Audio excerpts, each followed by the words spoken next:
बरसाने में एक सेठ जी रहते थे। आहा, बड़े अच्छे भगत, सत्य कथा सुना रहे, ध्यान से सुनना। बरसाने में एक सेठ जी रहते थे, बड़े अच्छे भगत थे। 3 बेटे, तीनों की शादी हो गई, 3 बहुएं आ गई, लेकिन एक ही चिंता उनके मन में रहती, बेटे तो हैं पर बेटियां नहीं हैं।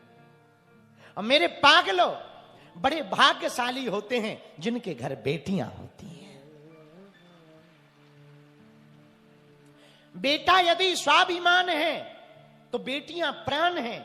बेटे यदि एक कुल का नाम रोशन करते तो बेटियां 2-2 वंश का नाम रोशन करती हैं। और याद रखना, भाग्यशाली होते जिनके घर बेटियां होती हैं। बेटियां अभिशाप नहीं, वरदान है। बेटे मुकर जाएंगे पर 12 बजे रात को बेटे बिस्तर नहीं छोड़ेंगे, पर पिता हारा थका हुआ यदि काम से आएगा, बेटियां उठ करके कहेंगी, पापा चाय बना दें तुम्हारे लिए। बेटे बिस्तर ना छोड़ेंगे पर बेटियां उठ जाएंगी। मेरे प्रिय जनों, बेटियों को तुम अभिश्राप मत मानो, बेटियों को भोग्या मत मानो, स्त्रियों को तुम भोग्या मत मानो, पूज्या मानो। याद रखना, नारी निंदा मत करो, नारी रतन खदान, नारी से नर उपजे ध्रुव प्रहलाद समान। बेटियां भिखारियों के घर पैदा नहीं होती हैं, जिनका करेजा दान देने का होता है, वे कन्या दान करने का, उनके घर होती हैं।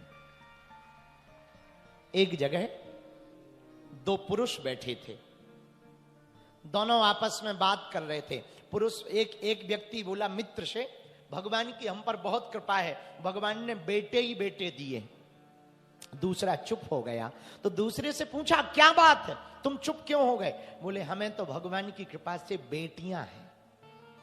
तो पहला वाला मित्र बोला कोई बात नहीं, पर हमारे ऊपर तो भगवान की बहुत कृपा है जो भगवान ने 3-3 बेटे दिए हैं। दूसरे मित्र की बेटी छोटी सी 6 साल की वहीं खड़ी थी, हाथ पकड़ के बोली अंकल अंकल एक बात बोलूं? हाँ हाँ बोलो बेटा। अंकल, बेटियां भिखारियों के घर पे पैदा नहीं होती हैं, जिनका कलेजा दान देने का होता है उनके घर पैदा होती है।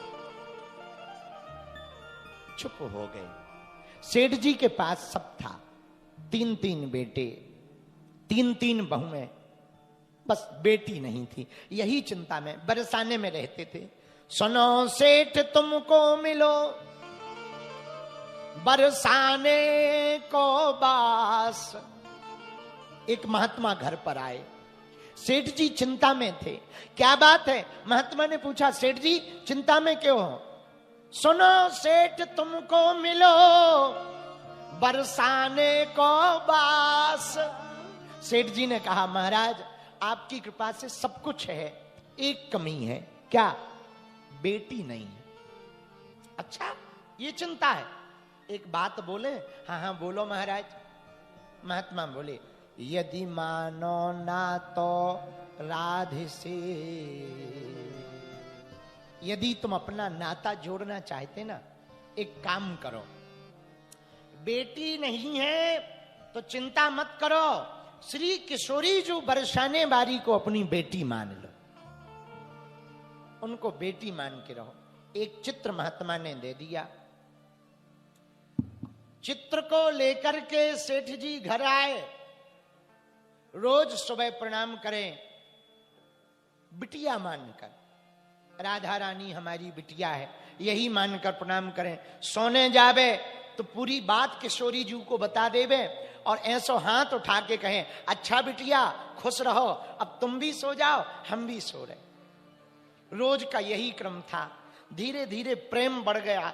अब कोई त्योहार आवे तो तुरंत मंदिर चढ़ जावे। बरसाने में मंदिर पे जा करके किशोरी जी के दर्शन करके सेठ जी ऐसे हाथ उठा के कहवे, बिटिया जुग जुग जियो, खुश रहो, और बिटिया कह के आशीर्वाद देकर वापस आ जावे। क्योंकि अब किशोरी जी को बेटी मानने लगे।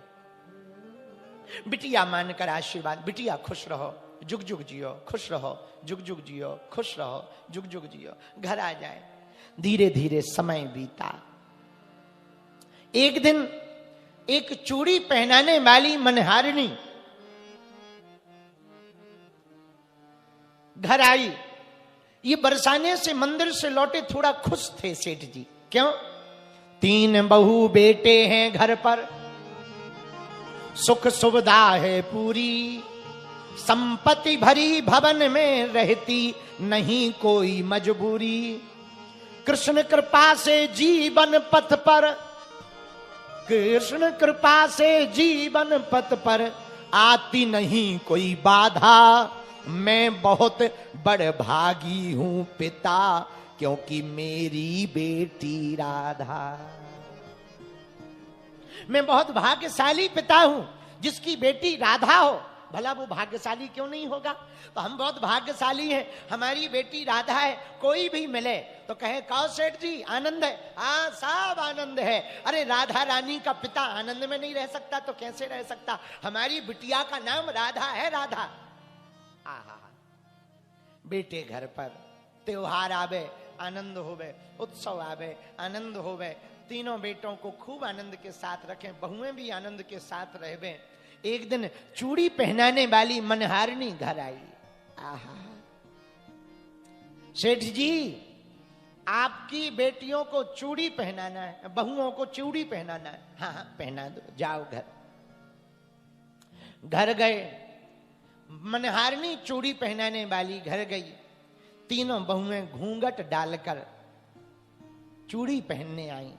पुराने जमाने में चूड़ी पहनाने वाली घर घर जाती थी, अभी कुछ साल पहले तक। तीनों बहुओं ने चूड़ी पहन ली।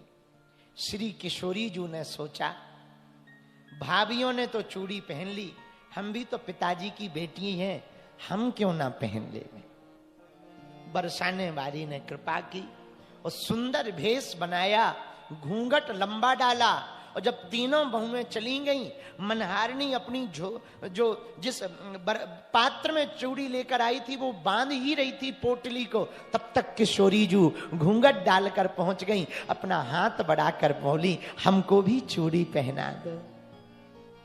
मनहारिणी को लगा, चूड़ी पहनाने वाली को लगा कोई रिश्तेदार नहीं है, आई होगी घर पे, सो पहना दी चूड़ी। जैसे ही चूड़ी पहनाई, ऐसे हाथ आज तक देखे नहीं, और जैसे ही हाथ पकड़ा और चूड़ी पहनाई, मनहारिणी भी